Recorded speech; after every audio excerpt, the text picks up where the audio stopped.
Bassmaster Elite Series Pro Mark Menendez here with you. A crankbait. Man, I crank a crankbait miles during the Bassmaster Elite Series season, and I've won a lot of money with it.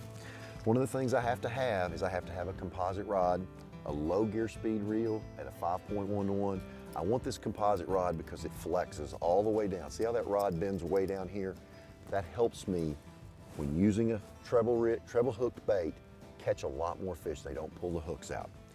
Line size dictates how deep I get a crankbait. If I'm looking to make a crankbait dive ultra deep, I'm using lighter line, thinner diameter, and I can drive that bait down deeper.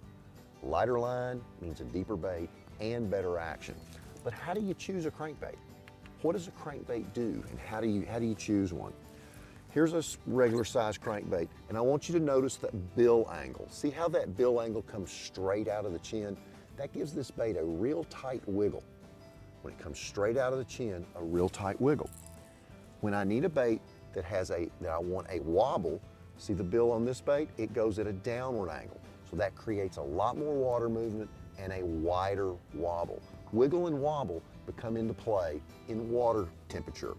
I like a very, very tight wiggle in cold water temperatures, particularly in clean water.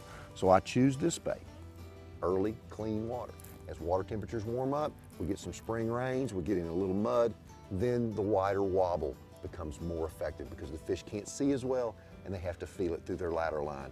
And this bait has a tremendous amount of thump to it, so they find it easier. Wiggle or wobble with a crankbait, choosing the right line to get to the particular depth that you need to get to are all major factors for catching fish with a crankbait.